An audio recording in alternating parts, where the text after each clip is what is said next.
Originario de la Ciudad de México, Luis Alberto Villegas realizó la licenciatura en Artes Visuales en la Escuela Nacional de Artes Plásticas de la UNAM. Ha concentrado su producción artística en la narrativa gráfica. Desde 2005 es miembro fundador y creativo de Ensamble Comics, asociación civil, encargada de la difusión del patrimonio intangible de México a través del arte. En dicha asociación es coautor de la historieta Cristóbal el Brujo. Ha sido premiado por diferentes instituciones como el FONCA, el INJUVE, el CEDESOL, el DIF, entre otras. En 2014 obtuvo la beca de Jóvenes Creadores, con la cual realizó la novela gráfica Lázaro y los Alzados. Su obra se ha presentado en recintos como el Centro Cultural de España, el Museo Nacional de la Estampa, el Museo de la Caricatura, el Museo de la Ciudad de México, por mencionar algunos. Internacionalmente, su trabajo ha llegado a Cuba, Argentina, España, Alemania y Argelia. Como jurado, ha participado en la primera convocatoria de Arcom Producciones y del primer concurso del Festival Marambo Comics. Actualmente ejerce la docencia y ha sido tutor del programa de estímulo a la creación y desarrollo artístico, PECDA, en su emisión de 2019 en el estado de Puebla. Su país es la principal fuente de las narraciones que ha realizado. Sus tradiciones, sus costumbres, su cultura, su historia, sus problemáticas son un mar inmenso que ha intentado retratar en sus viñetas.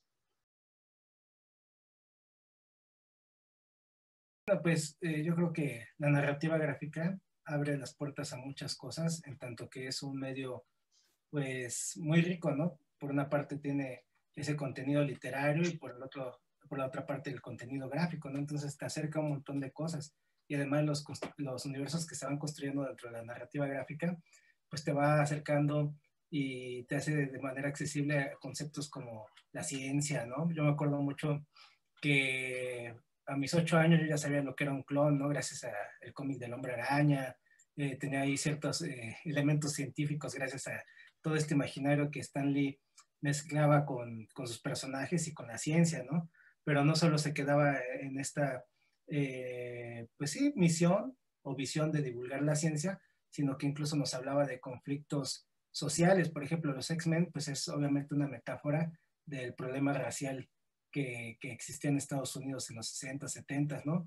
Y que te va acercando a todas estas cosas, a todos estos universos, pero pues también de pronto te das cuenta que te puedes ver retratado dentro de estas historietas, ¿no? Yo leía mucho de Memín Pinguín, ¿no? Y aunque a lo mejor era como una historieta de corte dramático, ahí medio melosón de pronto, pues también era una labor que hacía Vargas Dulce de inculcar valores y de hablar, pues a lo mejor de un México mejor que pudiera ser posible a partir de estos valores, ¿no? Como la amistad, la solidaridad, el ser leal a la gente que tienes próxima. Entonces, pues como que todas esas cosas me fueron pues maravillando y pues en algún momento de la vida dije, sobre todo cuando era adolescente, dije, pues yo también quiero hacer lo mismo, ¿no? Yo quiero contar mis propias historias, quiero crear mis propios universos y pues a lo mejor abrirle las puertas a otros, pues no sé, al arte, a la ciencia, a la cultura, a las leyendas, ¿no? Y pensé mucho, ¿no? En cómo hacerlo. Y en aquel entonces, pues no existía una carrera de historieta en el país. Y conforme fui investigando y me fui acercando a talleres de artes plásticas y con algunos maestros, pues me enteré que había una escuela que se llamaba la Nacional de Artes Plásticas. Y dije, bueno, si no hay una carrera como para ser historietista, más que carreras que eran de corte de dibujo comercial, dije, pues me voy a meter a artes visuales, ¿no? Y ya si no soy historietista, me vuelvo pintor, que también era otra cosa que me gustaba.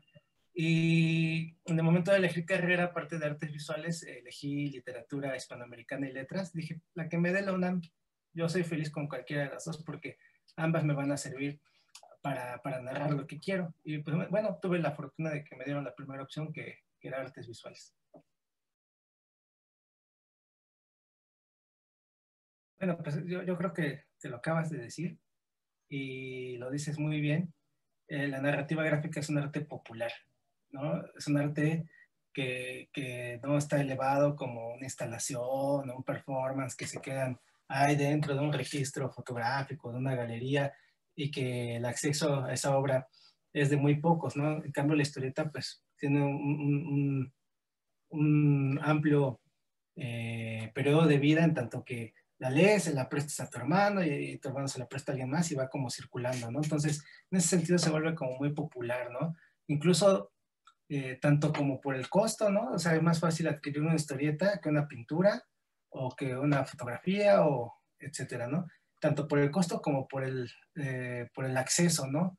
Es mucho más fácil que tú te acerques a una historieta por sus narraciones, por su gráfica, a que a lo mejor te metas a ver una instalación, porque ahí ya necesitas como muchos referentes, ¿no? Como hay antecedentes de historia del arte y qué es esto, ¿no? Incluso, pues de pronto el arte formal, por así decirlo, pues se ha vuelto cada vez más cerrado, ¿no? Y satisface y se distribuye para unas cuantas élites, ¿no?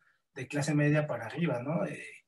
Pues ya no hablemos a nivel de consumo, ¿no? Que era lo que te decía, como esta historieta, la historieta tiene la posibilidad de ser serial, de tirarse por millares, pues los costos son mucho más bajos a una obra artística formal, ¿no? Entonces, también esa es una parte que me llama de la historieta, esta parte social, ¿no? Que no se queda anclada a un museo, a un espacio cerrado, o incluso no tiene este aire de formalidad, ¿no? Que te da la galería o el museo, porque más de una vez me ha tocado entrar a uno de estos recintos, ¿no? Y parecieran iglesias, templos, ¿no? La gente habla bajito, casi estas obras imponen al espectador, ¿no?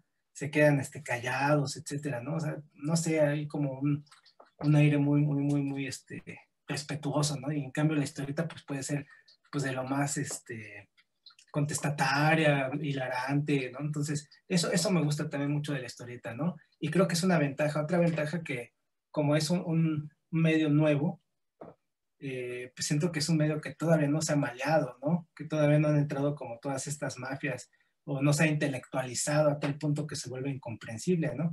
Claro, la experimentación es buena en el arte, pero yo creo que siempre el arte debe estar conectado con un público amplio, porque si no, ¿para qué hacer las cosas? Okay.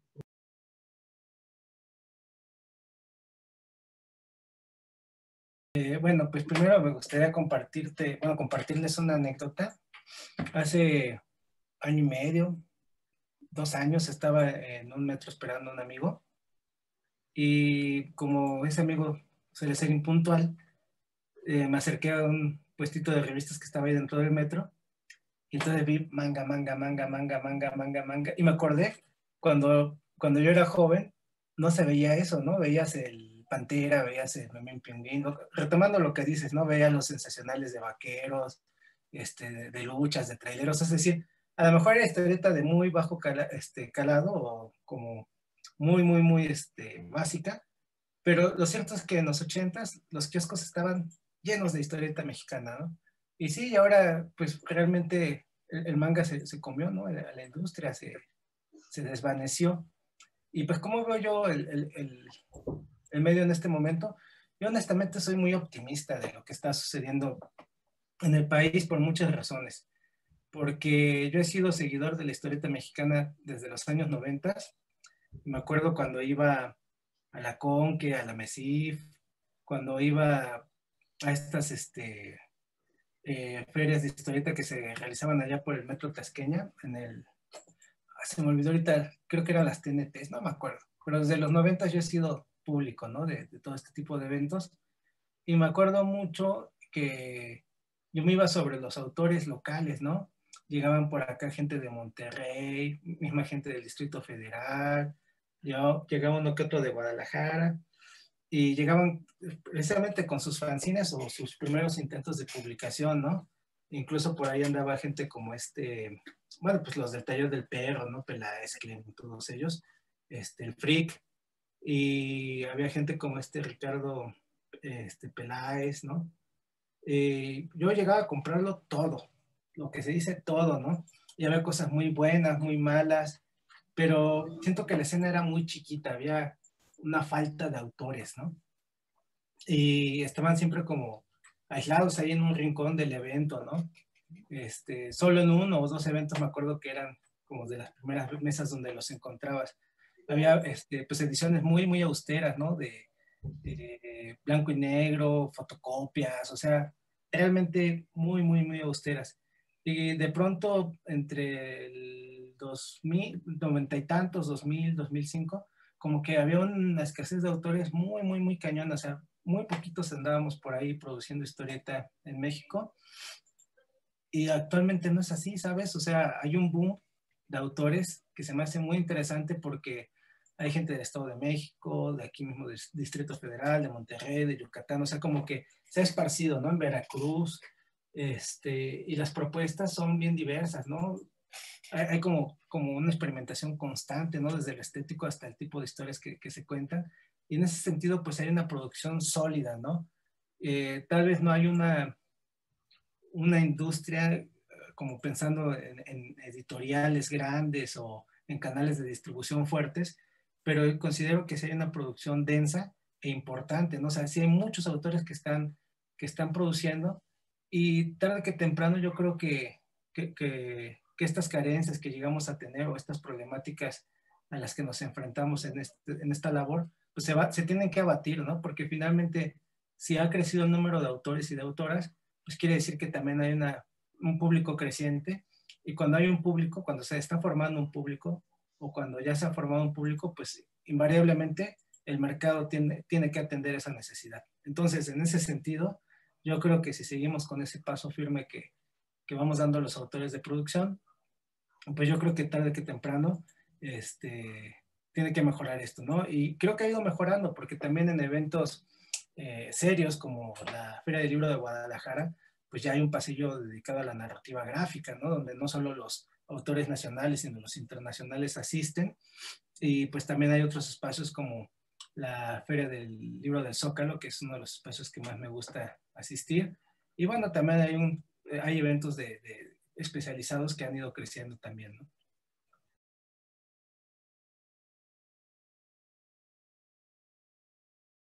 Bueno, pues sí, Cristóbal el Brujo, bueno, pues no pertenece solo a mi autoría, sino que lo trabajé con varias personas, cada uno pues con una especialidad distinta, ¿no?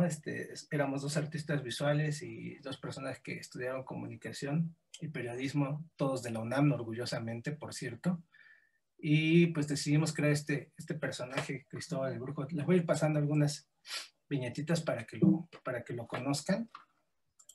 Y pues la idea con Cristóbal, como ven, pues igual es una historieta en blanco y negro, pero no por una carencia de presupuesto o falta de recursos técnicos, sino más bien por un interés que es la estética del grabado en madera o del linóleo, que aquí en México se desarrolló mucho con el taller de la gráfica popular, y hay grandes autores que pertenecen a esta disciplina como Leopoldo Méndez, ¿no? Autores que hablan de la Revolución Mexicana, que hablan de pues, toda esa identidad, ¿no? Que se construyó después de la Revolución, pero que también hablan acerca de las problemáticas sociales que continúan presentes en la nación. Entonces, retomamos como esa parte estética del grabado en madera para ilustrar las aventuras de nuestro personaje.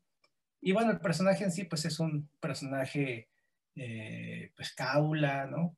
Muy amiguero, es viajero, se la pasa de pueblo en pueblo ayudando a la gente. Y a diferencia de los autores de Cristóbal el Brujo, pues él sí cobra, ¿no? Nada más que cobra en especie.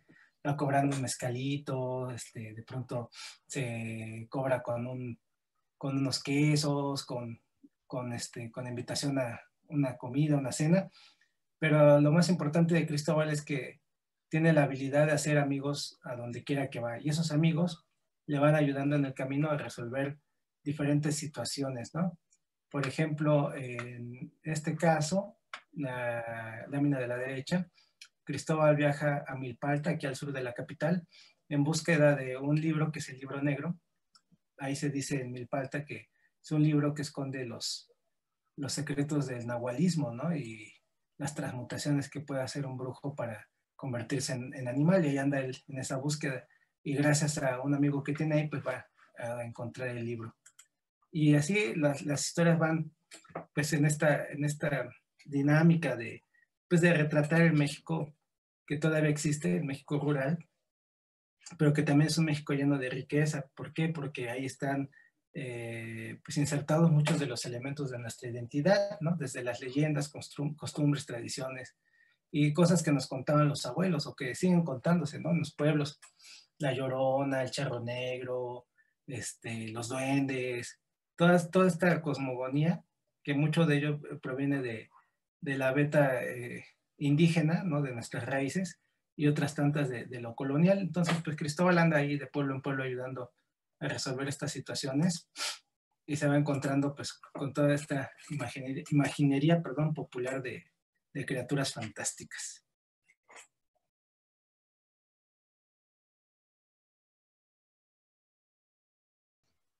Pues hay como muchas anécdotas referentes a esto. La primera es que para sacar nuestra primera publicación de Cristóbal, que fueron 2000 ejemplares, era un flipbook, 8 páginas, traía una historia que era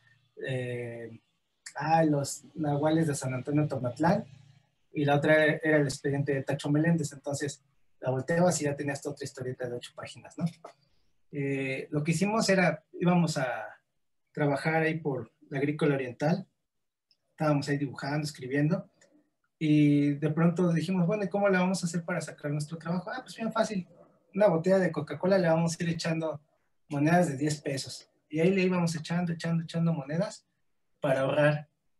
Y en ese proceso, una amiga que trabajaba en la Lotería Nacional nos invitó a participar para que hiciéramos la ilustración conmemorativa del Día de Muertos por los temas que manejábamos. Y nos dijo, ¿saben qué? Nada más que pues, no hay presupuesto y pues, si quieren entrarle, pero pues no les vamos a pagar, ¿no? Para pronto. Pero pues igual el billete va a circular a nivel nacional. Bueno, sale. Y así lo hicimos la ilustración y una calaverita, se publicó el billete, todos compramos nuestro cachito, y Federico, el otro dibujante, le compró 3, 4 cachitos, algo así, y se sacó ahí un reintegro. Y justo era lo que se necesitaba, lo que faltaba para que pudiéramos publicar el primer número de Cristóbal. Entonces, por ahí la suerte nos premió, ¿no? Publicamos el primero y el segundo nos fuimos a San Cristóbal de las Casas Chiapas, porque también esa era otra dinámica que teníamos de trabajo, ¿no? Íbamos a los pueblos a los cuales queríamos hablar, estábamos ahí viviendo un rato, nos quedábamos a vivir, y lo que nos iban contando las personas, lo que íbamos viendo in situ, pues lo íbamos retratando.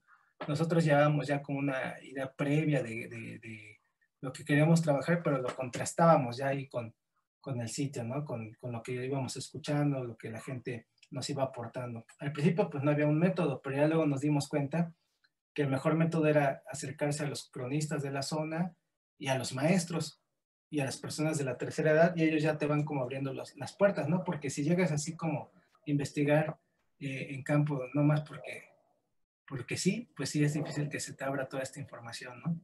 Entonces fuimos a San Cristóbal de las Casas, estuvimos ahí un rato y pudimos sacar el segundo con lo que reunimos de la venta del primero. Y ya posteriormente pues nos fuimos enterando de que había apoyos institucionales. Uno de ellos fue el primero, el del Instituto Nacional de la Juventud, del INJUVE. Pedimos un apoyo, administramos muy bien el recurso que nos dieron y con ello pudimos sacar el tercer y cuarto volumen de Cristóbal. El quinto, que fue un homenaje a la historieta de bolsillo, fue un Cristóbal Mini. Ese lo sacamos igual con las ventas de los anteriores. Para el sexto y el séptimo, que se desarrollaron en Milpalta, ahí pedimos otro programa, otro apoyo de un programa que se llama el Programa de Apoyo Comunitario. No, el Programa de Apoyo a Culturas Municipales y Comunitarias, el PACMIC. Y igual administramos muy bien el recurso y nos salió para 2 ejemplares, ¿no? De Milpalta.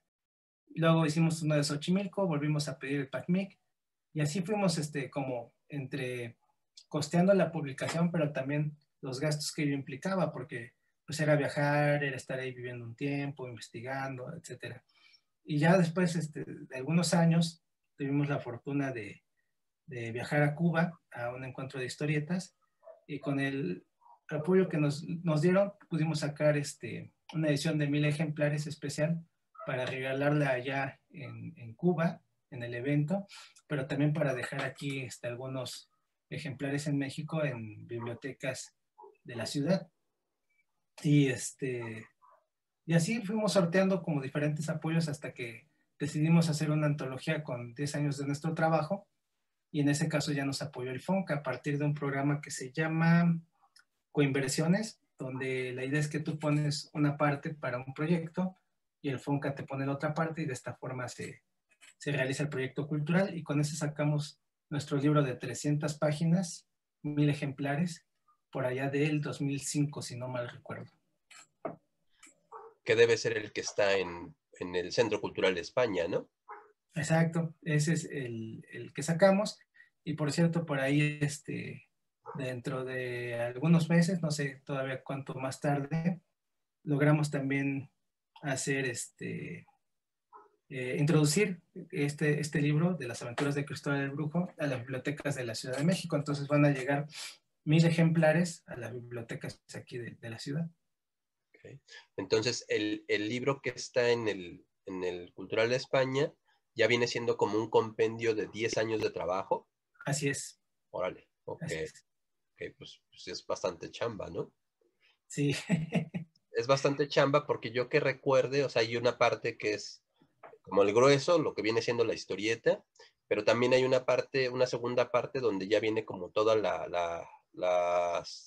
las notas, por decir, ahí en las imágenes que tú tienes, ahí se alcanza a ver el número 24, el número 25, que ya entiendo que son como notas así como de investigación, que me dicen, ah, bueno, esta leyenda, esto que está pasando pertenece a la leyenda tal, que está en el pueblo de Milpa Alta y bla, bla, bla, bla, bla. O sea, como que ya te van dando información que se vuelve como el asunto, creo, que se vuelve como el asunto ya de acabar de hacerme claro a mí que soy el maestro más reticente a la historieta, de decir, ah, bueno, sí hay un cierto uso, ¿no? Sí se le puede dar un uso a este recurso, ¿no?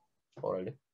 Sí, exacto, sí, decidimos hacer como estos hipervínculos, ¿no? Como lo que tiene Wikipedia, te aparecen ahí unas letritas azules, le picas y ya amplias la información, ¿no? Entonces, como dentro de la historieta, pues es algo muy lúdico, incluso hacemos que algunas leyendas contrasten o se confronten.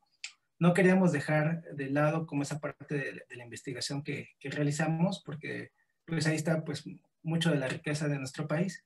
Y efectivamente, pues de esta manera también te puedes ir enterando de algunos temas. Por ejemplo, el número 24, si no mal recuerdo, habla acerca de los pelones, ¿no? Los pelones son todas estas huestes de Porfirio Díaz. Se les llamaba así porque cuando entraban al servicio militar, pues los dejaban pelones tal cual, ¿no? Que llegaban y asediaban los pueblos. Y entonces, no solo Cristóbal habla de leyendas, sino también un poco de la historia y de las costumbres o de elementos culturales propios de México, como el pulque o el mezcal, ¿no? O los temazcales. Así es. Órale. Y con el, porque entiendo, dices, Cristóbal el Brujo es un proyecto que era un proyecto de 4 personas, ya no hay la intención de seguir trabajándolo. No, ya Cristóbal ya se jubiló. Ya llegó Pues, hasta ahí Cristóbal, tal vez en algún momento llegue a otros medios, a otros recursos, pero de momento está ya parada la producción de este personaje. órale. Y de ahí entonces que te hayas aventado más bien el trabajo de Lázaro y los Alzados. Sí, Lázaro y los Alzados, digamos que Cristóbal es como el lado A de México y Lázaro y los Alzados pues es el lado B. ¿Por qué? Porque en Lázaro y los Alzados lo que hice fue retomar toda la problemática social que padecemos en México, específicamente la violencia que pues estalla durante el sexenio de Felipe Calderón.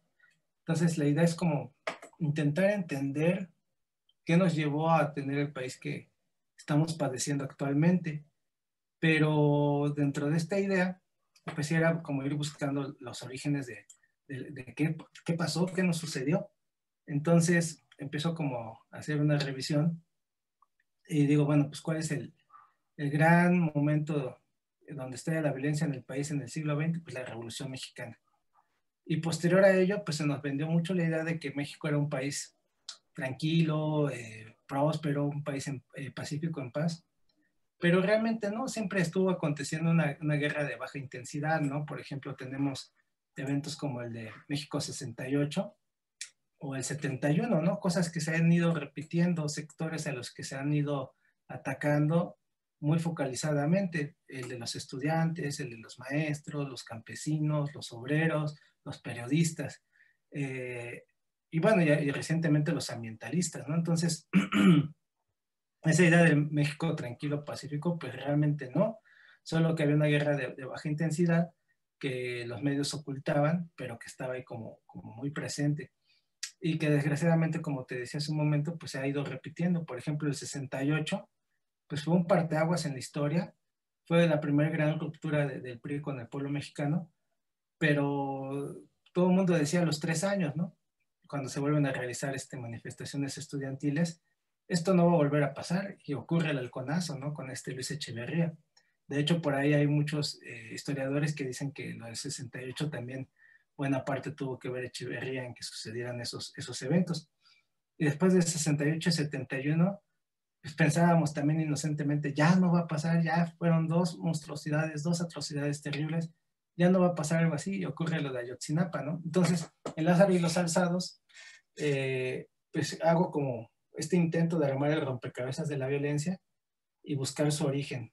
Y para buscar ese origen, pues construyó un personaje que es este que está aquí, Lázaro, es un revolucionario que muere en el campo de batalla durante la Revolución Mexicana, pero antes de morir él lanza un juramento, dice que va a regresar a México si todo lo que él combatió vuelve al país. Y pues como realmente nunca se fue y volvió pero con mucha fuerza durante este sexenio de Calderón, pues él también regresa, ¿no? Regresa en el 2005 descarnado y sin memoria. Y al regresar, pues se da cuenta que hay un personaje, el diablo, con el cual hizo un pacto para volver de la muerte. Y el diablo, pues empieza a funcionar como una especie de Virgilio, ¿no? En la Divina Comedia lo va llevando por estos eventos trágicos que han sucedido en México y le va mostrando toda esta realidad dura, ¿no? Por ejemplo, lo de Acteal en Chiapas, ¿no? Toda esta masacre que ocurre ahí en las abejas de los indígenas y por ello se hace el levantamiento de armas de los zapatistas. Incluso ahora vemos que esto continúa con los desplazamientos forzados y justo veía en la mañana, ¿no? Que otra vez hubo ataques a estas comunidades zapatistas con paramilitares. Entonces, el conflicto no se ha acabado. O también problemáticas que de pronto no tenemos tan presentes, pero que han sucedido, como lo de Aguas Blancas allá en el estado de Guerrero, ¿no? Donde igual se masacra 17, 20 campesinos, ahorita se me va el número, pero pues más allá del número, pues son masacres, ¿no? Que no deberían de ocurrir en un país democrático y de leyes. Entonces, pues eso ha estado muy presente, esto sucede en los 90s, ¿no? Y entonces este personaje, el diablo, lo va llevando pues, por toda esta muerte, por toda esta tragedia que hemos padecido en la nación. Y en algún momento de la historia, pues se le ofrecen dos caminos a Lázaro: volverse a alzar en armas o buscar alternativas para que haya un cambio en este país, ¿no? Así, a grandes rasgos, sería lo que realicé en Lázaro y los Alzados con el apoyo de la beca de jóvenes creadores del FONCA.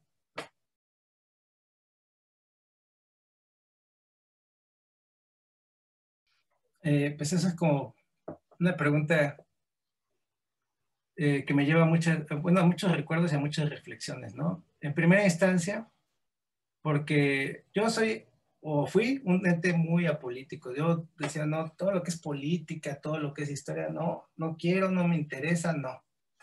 Porque estoy harto, porque las cosas no cambian, etcétera, ¿no?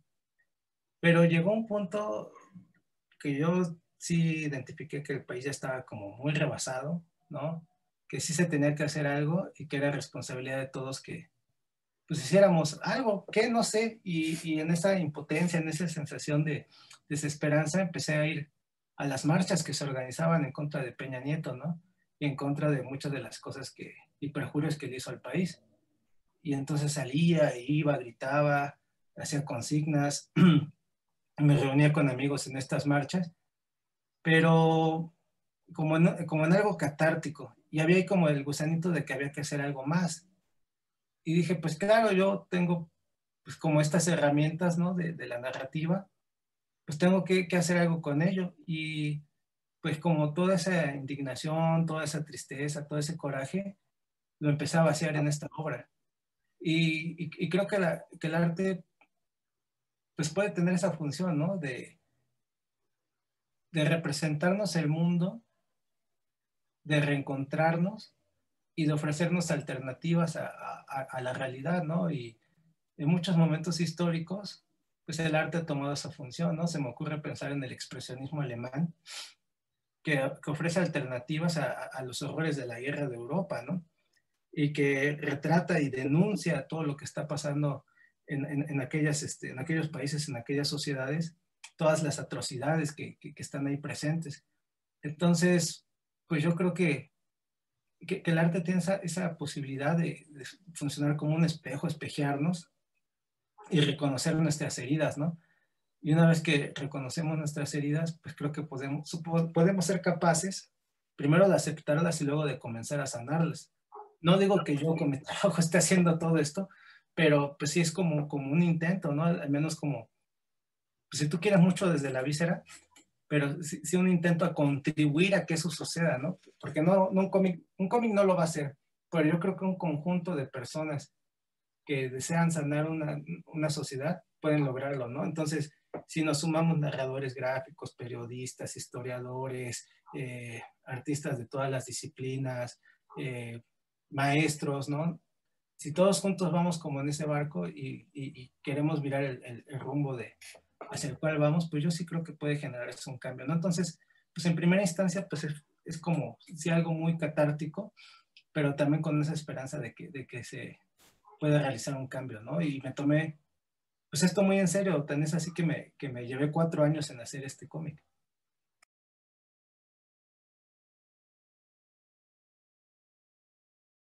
Sí, bueno, de hecho aquí, realmente, aparte de todo esto que les digo de la denuncia y de esta idea de poder reflexionar desde mi trabajo sobre las problemáticas de México, la otra parte era realizar un homenaje precisamente al taller de la gráfica popular.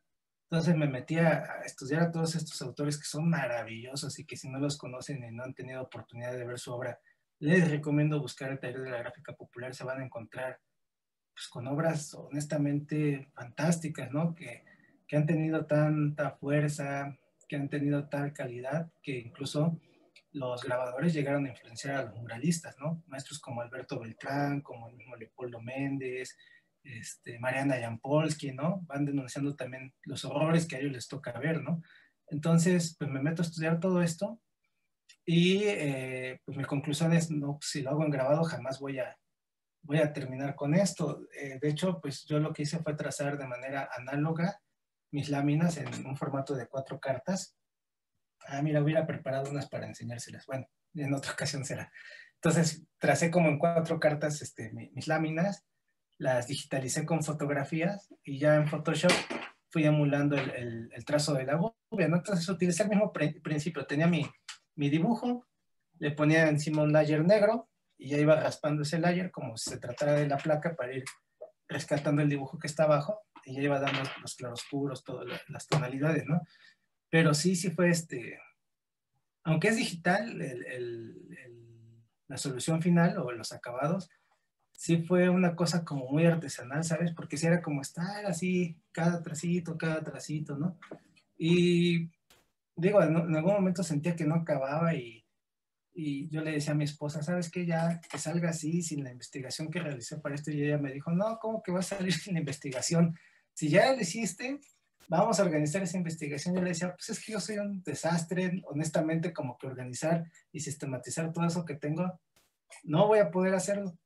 Y me dijo, yo te ayudo, a ver, vamos a sentarnos. Y ella, como es muy metódica y así regañona, pues me agarró así de la oreja, me sentó y se puso a organizar la información. Y la verdad es que gracias a ella, pues salieron las cosas como yo había previsto en una primera instancia, ¿no? Porque sí, yo ya después de 4 años ya pedía, pues pedía tregua, porque además me encerré, me aislé, no, casi no veía a nadie, ¿no?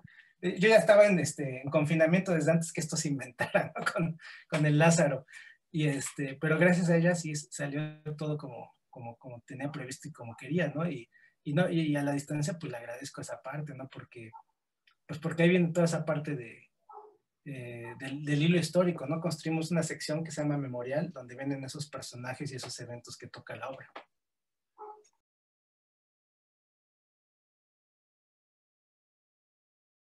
Pues antes de todo este asunto de la cuarentena, pues yo estaba como en un montón de eventos, ¿no?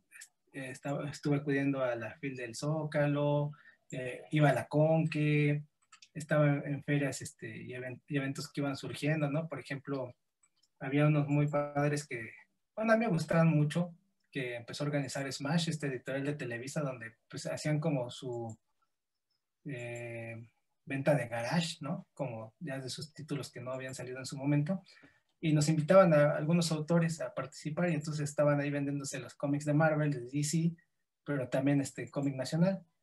Y en algún momento alguien me decía, oye, pero pues no tienen como que mucho que ver, ¿no? Yo le decía, no, pues al contrario, está bien padre porque el que viene a buscar al Hombre Araña, a lo mejor ya se lleva aquí lo de algún autor mexicano y se da cuenta que también acá se está produciendo historieta, ¿no?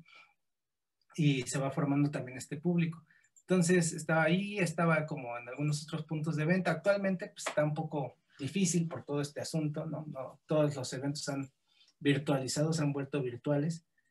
Y como puntos de venta fijos tenía Global Comics, nada más que se terminaron los ejemplares que estaban moviendo y ya no he podido irles a resurtir material. Ahora que volvamos a amarillo, espero poderles llevar más para que ahí tengan, ¿no? en su stock. Y en la librería está en la librería Ríos, que está en el Metro Zapata, también se pueden encontrar Lázaro, o bien con ficción, narradores, también lo están distribuyendo. Ahí sí, la verdad, como pues no sé, como el trabajo que yo me he autoimpuesto, pues demanda mucho, mucho tiempo, mucha chamba, no he podido como en esta parte de la distribución, ¿no? Porque además, pues como que los negocios no es muy lo mío, ¿no? Y de por sí soy muy desorganizado, insisto. Entonces, como que estar yendo cada mes a ver si ya se vendieron las cosas y todo esto, pues demanda mucho tiempo y no me es posible, pero por ahí con ficción pueden encontrar todavía algunos ejemplares de Lázaro. Sí, sí, sí.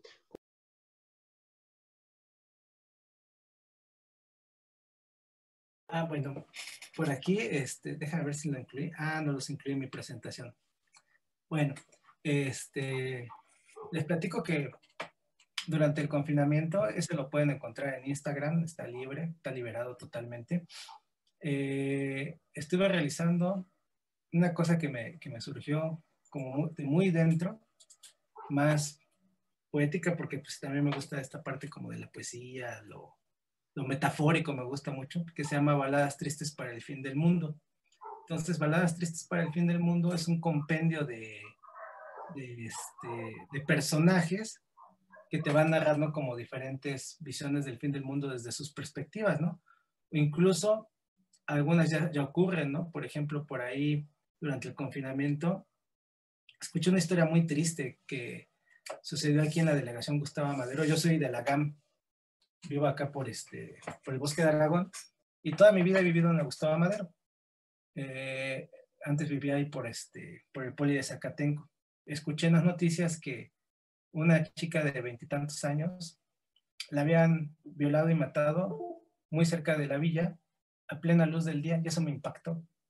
Entonces, ahí en esa lámina de Baladas Tristes para el Fin del Mundo, solo retraté un zapato y puse ahí una reflexión al respecto, ¿no? Entonces, pues es como esta idea de mezclar como elementos fantásticos, pero también sociales y cosas que ocurren cotidianas y que vamos encontrando en el día a día pues, como parte de estos fines del mundo, ¿no? Hay muchos fines del mundo que ocurren al mismo tiempo y de diferentes maneras, unos como están proyectados al futuro y otros pues, a lo mejor nunca suceden, pero pues ahí están presentes, ¿no? Eso lo quiero sacar como en un libro pequeñito, porque también una de las dificultades a las cuales nos enfrentamos, bueno, yo en lo particular es que yo los libros que hago son formato carta, ¿no? Y por ejemplo, el libro de Cristóbal tiene 300 páginas, el de Lázaro 100, y sabes, de pronto cuando tengo que ir a un evento compré así una maleta grandota, ya rompí una, y para cargarla así es un verdadero desastre. Y entonces yo siempre llego así a los eventos chorreando de sudor, todo descompuesto, despeinado, como si acabara de salir de una pelea ahí del dojo de Cobra Kai. Y yo veo así a mis compañeros a los colegas, pues así bien frescos como lechuga, muchos de ellos, ¿no? Dije, ¿cuál es su secreto? No, pues hacen cómics más chiquitos, ¿no? Entonces también dije, no, pues uno va envejeciendo, pues voy a tener que empezar a trabajar en otros formatos, ¿no? Porque en algún momento no voy a poder cargar todo esto, ¿no? Entonces ese es uno, que lo pienso sacar en un cuarto de carta.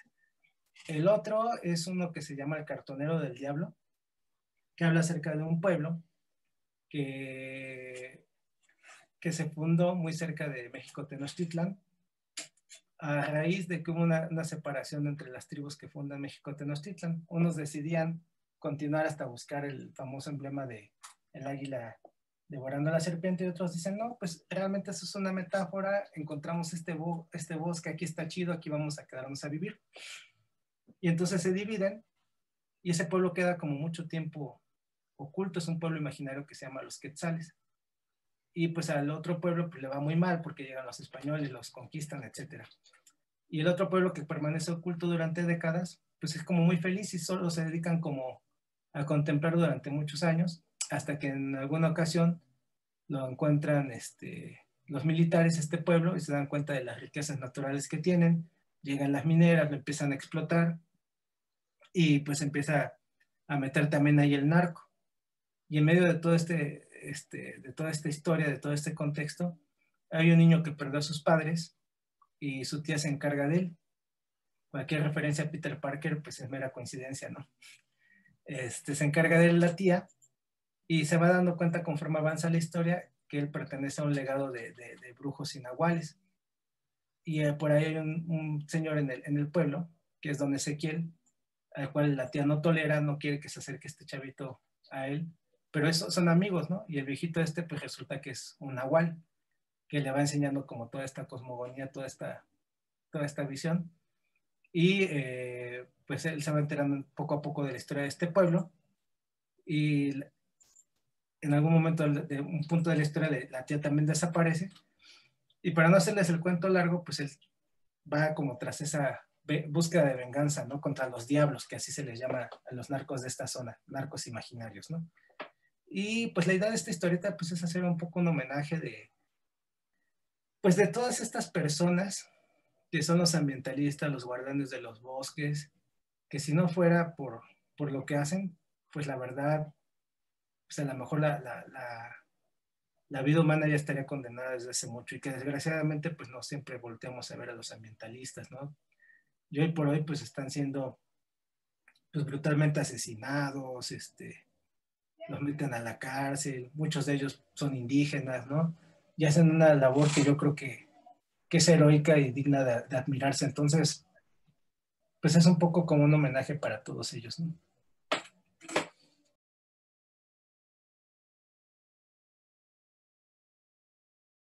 Úchala, sí. Mira, me acabas de meter así en una cosa de... Les puedo dar un montón de recomendaciones porque hay muchas cosas que me gustan. Miren, ahorita para la cuarentena, si se logran encontrar un cómic argentino maravilloso que se llama El Eternauta, les va a gustar mucho y se van a sentir muy identificados, porque también es una visión catastrófica y posapocalíptica donde empieza a nevar en Buenos Aires, ¿no? Y la gente que sale a este clima, a esta nevada, empieza a caerse así redonditas y se empiezan a morir, ¿no? Algo muy similar como lo que vemos con el coronavirus. Y entonces, dentro del cómic se retrata el River Plate y todas estas calles de Buenos Aires. Muy, muy padre. Se forma ahí pues como un conjunto de vecinos que van como ideando estrategias para sobrevivir, y pues hablan acerca de la amistad, la solidaridad, muchas cosas. Y la historia va girando poco a poco hacia la ciencia ficción, y se dan cuenta de que la nevada pues es el primer punto de una invasión extraterrestre, ¿no? Y cuando se dan cuenta que empiezan a llegar los primeros extraterrestres, que son los que están invadiendo, resulta que ellos no son. Y bueno, tiene muchos giros de historia, pero habla mucho de lo que es ser humano, ¿no? Y de lo que es ser humano y vivir en una tragedia. Es un cómic maravilloso que ahorita en esta cuarentena yo creo que los que tenemos la fortuna de poseerlo, sería como bien interesante releerlo, ¿no? Además, pues tan buen cómic es que allá en Argentina están las bibliotecas escolares, que es lo que tú mencionas, ¿no? O sea, el cómic debería estar presente en las bibliotecas escolares, ¿no? Se publicaba así como en pedacitos que venían, como en tiritas, ¿no? Venían en los dulces, ya luego se hizo como compendio de todo. Sí, no, es un cómic maravilloso. Hay otro muy bueno, ¿no? El autor es Hugo Pratt, Corto Maltés, una delicia de cómic, ¿no?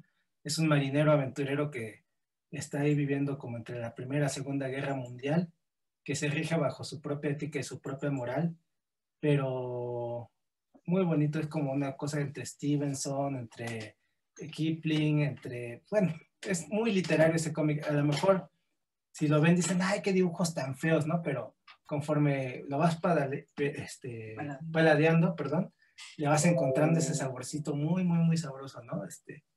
De acá de México, híjole, pues hay un montón de autores y cosas que leer también. Se me ocurre pensar en el trabajo de Octavio Jiménez. Tiene algo maravilloso que se llama Nuestros derechos serán justicia y el mercado X. A mí me gusta mucho el trabajo que hace Octavio Jiménez. Por ahí en editorial ahorita que anda muy, muy, muy activa, que se llama Pura Pinche Fortaleza Comics, que está sacando un montón de cosas, ¿no? Por ejemplo, está se me fue ahorita el nombre, caray, caray. Bueno, están sacando historias de terror para niños, ¿no? Por ejemplo, los de Niño Terror, están sacando cosas de ciencia ficción, cosas que tienen que ver igual mucho con nuestro país, ¿no? Por ahí también están sacando concursos para creadores de cómic. Van a sacar uno de Ricardo Peláez, ¿no? El de A Fuego Lento, que también es un cómic maravilloso que te retrata todo lo que es el México de los años 80, 90, ¿no?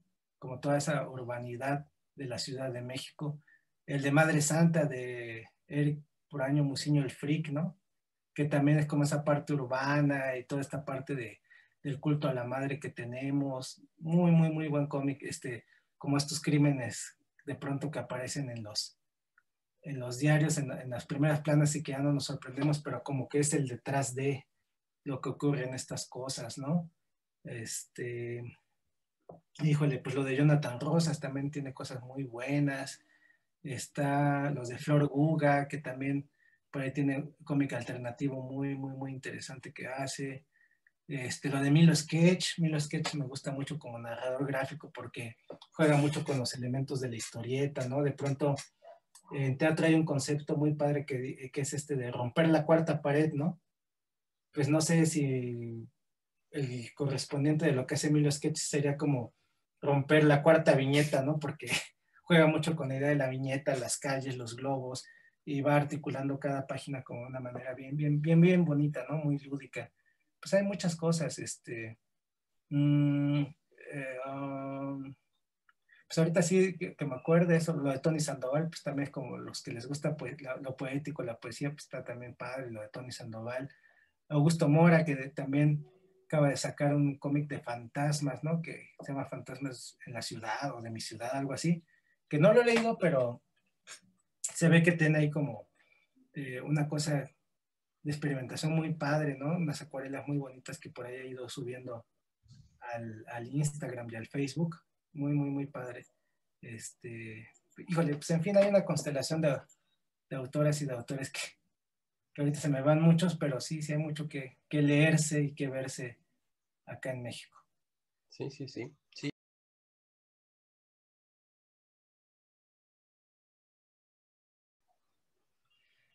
Bueno, me voy a ir hasta la primaria. En la primaria, en Bueno, sexto grado, te lo juro, hubo muchos problemas en casa y yo ya no le veía como mucho sentido al seguir estudiando.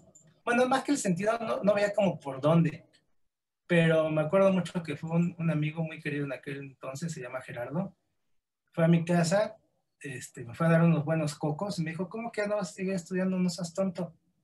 Y dije, pues es que ya falté mucho, mucho tiempo a la escuela, yo creo que ya me van a reprobar.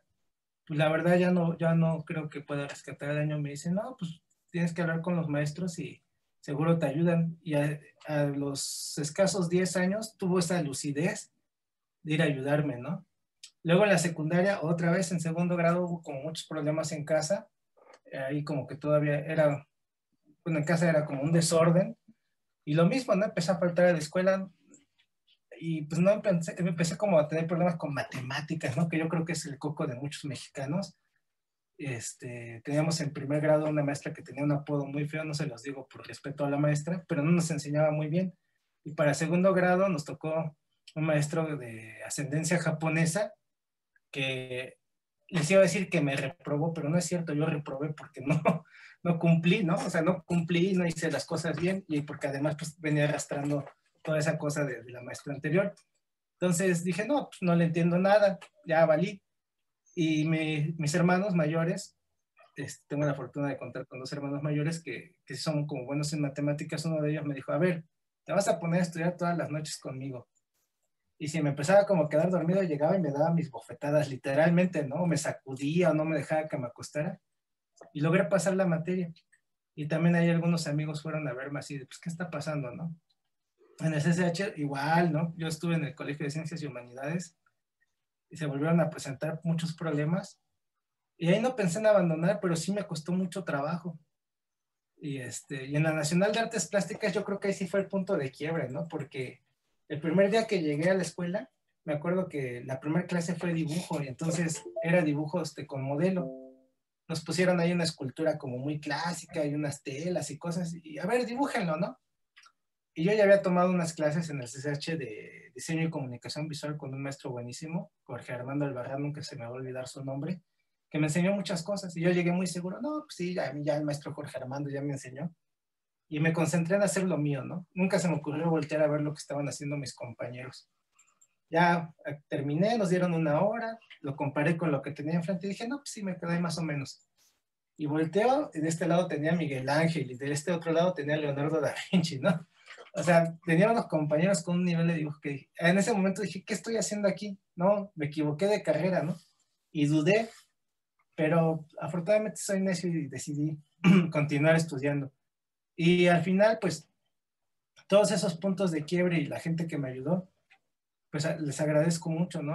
Que me hayan impulsado a seguir estudiando porque definitivamente mi vida sería muy diferente si no hubiera continuado con los estudios, ¿no? Y también me agradezco a mí mismo el haber sido tan necio de haber logrado culminar la carrera, ¿no? Porque al final yo creo que si bien un título no te define, sí te da una visión del mundo, sí te enriquece como persona y sí te da posibilidades de desarrollo humano. Entonces, pues ahí aprovecho para aconsejarles no abandonen sus estudios. A lo mejor de pronto hay momentos muy difíciles, pero estoy seguro que hay maneras de sobrellevar las cosas, ¿no? Y de poder saltarse los obstáculos y a lo mejor no siempre se les puede dar la vuelta, pero sí podemos como encontrar la forma de afrontarlos y de salir victoriosos de esas situaciones. Y al final les aseguro, por experiencia propia, que no se van a arrepentir, las recompensas son muchas, ¿no? Y lo que se hace bien y se hace desde el corazón, al final recoge muchos frutos y muy buenos, ¿no?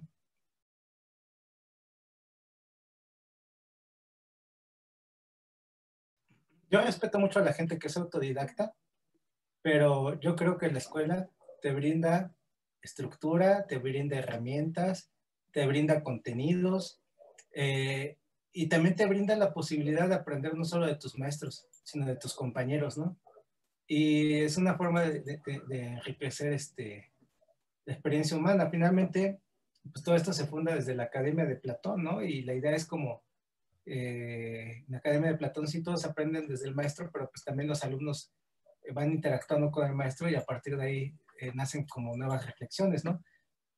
Y el estar rodeado de gente nunca va a ser lo mismo que aprender tú solito, ¿no? De un libro o en casa. ¿Es bueno? Sí, pero yo creo que la experiencia humana siempre va a mejorar todo. Tan es así que ahora que estamos en confinamiento, pues yo creo que muchas alumnas y muchos alumnos pues se dan cuenta de que no es lo mismo estar en la virtualidad que estar asistiendo a un salón de clases y tener pares y tener ese intercambio, ¿no? Incluso entre clase y clase de opiniones o de ideas o cuando se arman los debates en un salón. Entonces, siempre la escuela, para mí, desde mi perspectiva, mi experiencia, va a ser mucho mejor que ser autodidacta, ¿no? Hoy por hoy, pues, hay muchas formas de aprender cosas, ¿no? Por ejemplo, están estos cursos de doméstica y bueno, y mil cursos, ¿no? Me acabo de meter, por ejemplo, uno de Alberto Chimal, apenas lo estoy haciendo, ¿no? De escritura creativa. Y sí es bueno el curso, y sí aprendes cosas, pero me imagino ese mismo curso en un salón de clases, pues sería potenciarlo, ¿no? Es potenciarlo. Entonces, sí, la escuela siempre va a ser mejor. Y a propósito de la escuela, hay algo que a veces me da mucho coraje con los alumnos, ¿no? Que a veces les pregunto, ¿y tú por qué estudias? ¿No? Para ser alguien en la vida, ¿no? No, pues, ¿cómo? Ya eres alguien en la vida. Más bien la cosa de la escuela es qué clase de alguien quieres ser en la vida, ¿no? Según yo.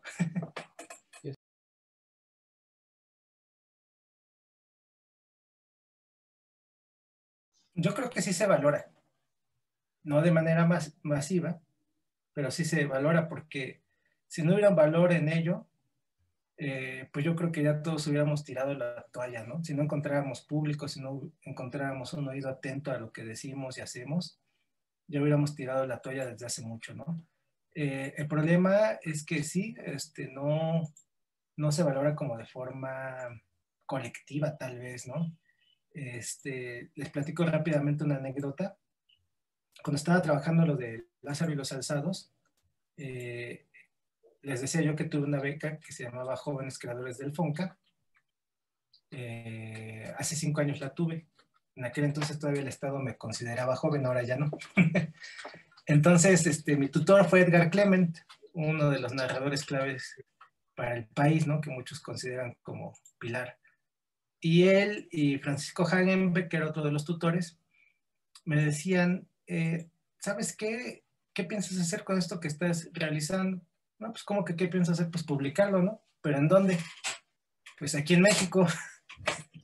No, ¿sabes qué? Aquí nadie le va a interesar, vas a tener que sacar tu chamba del país, no se va a vender, las editoriales no lo van a querer. Y dije, no, pues mi idea siempre fue como autopublicarlo, ¿no? Realmente lo que hice con la beca fue ir ahorrando y con eso lo publiqué. Y con mi asombro y la verdad, pues quedo muy agradecido de todos los lectores que han seguido este trabajo y que han adquirido una de estas novelas gráficas. Pues quedé muy sorprendido porque la respuesta de la gente, sí, sí quiero saber esto, sí quiero leerlo, sí me interesa el tema, sí me preocupa México, sí, pues necesito ver esto en un lugar más que no sea el periódico, ¿no? Todos estos asuntos. Y ahí me doy cuenta que pues sí se valora, ¿no? Y que sí hay una necesidad de la gente por acceder a estos temas de maneras distintas a los telediarios o a los periódicos.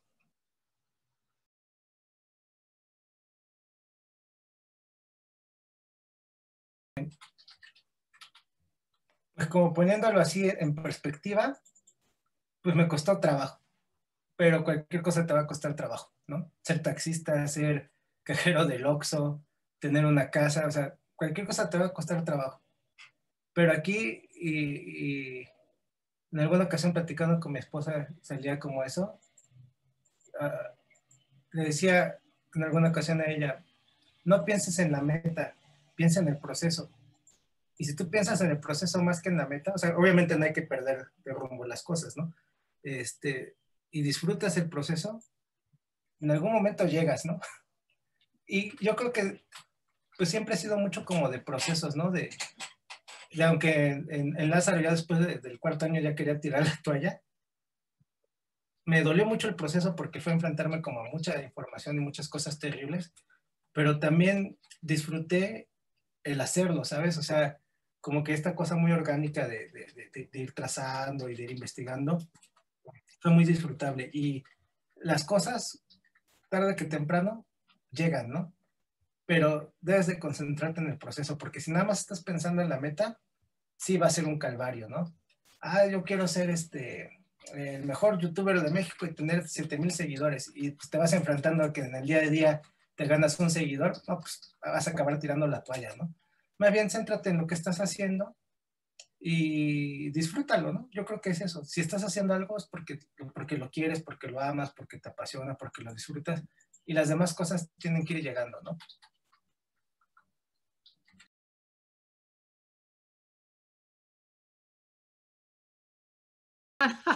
Un gustazo otra vez, Luis. La vez que te entrevisté, pues nada, el tiempo se nos fue volando. Y una de las cosas que me acuerdo que estábamos platicando, ¿no? Que como desde nuestras trincheras en tu medio, en mi medio como periodista, de igual manera como maestra, como Aarón también, es tratar de esta necesidad de ser la justicia social, ¿no? El levantar la voz de alguna manera. Porque, por ejemplo, el cómic acá, y increíblemente, viviendo en un país donde considerados de primer mundo y con todos los recursos, ¿no? Aquí, desgraciadamente, padecemos mucho la cuestión de como minorías, como gente de color, que desgraciadamente la literatura y todo va encaminado hacia, pues, la gente blanca, los anglosajones. Hay mucha falta de historia de latinos, de afroamericanos, no se diga de otras culturas, ¿no? Entonces, ahora sí que afortunadamente trabajamos en donde yo trabajo, en la escuela donde yo trabajo, es un grupo de maestros que pues están muy encaminados a tratar de rescatar esto, y por medio de la novela, de la narrativa gráfica, ha sido nuestro medio para poder conectar a estos niños que pues vienen de familias mexicanas, de familias de Centroamérica, que los papás nacieron allá. Entonces, este choque cultural, y de esa manera, por medio de la narrativa, pues ha sido un medio fabuloso para nosotros conectar con esto, ¿no? Y que, bueno, hemos tenido talleres en donde, como la narrativa, por medio de visual, a veces sin necesidad de tener las burbujas de diálogos ni nada, sino que una imagen te puede decir todo, ¿no? Y que ahí puedes trabajar de alguna manera también la cuestión de la comprensión del texto y todo, y es una maravilla, ¿no? Y bueno, y aparte que tenemos, aquí a mi lado está mi esposo, que él es un fanático de los cómics, inclusive colabora en un podcast hablando de todo lo que es de los cómics acá en Chicago. Pero bueno, es una maravilla ver, y que de veras, nosotros, yo cuando hablo con los maestros les digo, es que a veces yo digo, México, ¿qué nos pasó? ¿No? Bien mencionas que cuando empezó la violencia de Calderón fue de los motivos por los que tuve que salir, ¿no? Del exilio de México, de muchos periodistas, precisamente por esta cuestión de la violencia, ¿no? Y que, pues, aunque ahora sí que ya yo con 2 hijos, ¿no? Entonces, pues realmente ya uno no se puede jugar el pellejo como cuando anda joven y queriendo salvar al mundo, ¿no?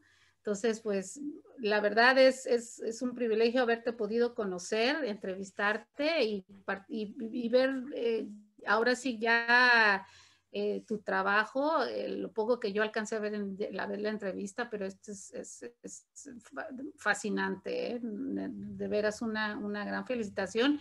Y también a ti, Aarón, de que estés encaminando a los chamacos en este mundo, porque a veces como que no lo toman tan en serio, ¿no? Como que hablan de narrativa gráfica y no lo toman con la seriedad que se merece. Pero muchas gracias.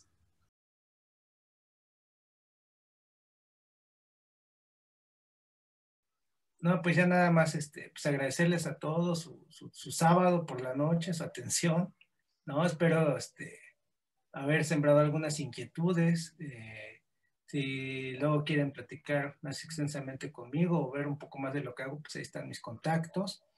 Y pues nada, sigan estudiando, chicos, de verdad, la escuela le abre a uno el mundo, le abre a uno la cabeza, no la abandonen. Y pues estoy seguro que pueden alcanzar sus metas si así se lo proponen. Entonces, pues nada, dejarles el deseo que estén bien ustedes y sus familias, y pues que tengan una buena noche y que esto les haya dejado algo bueno. Gracias.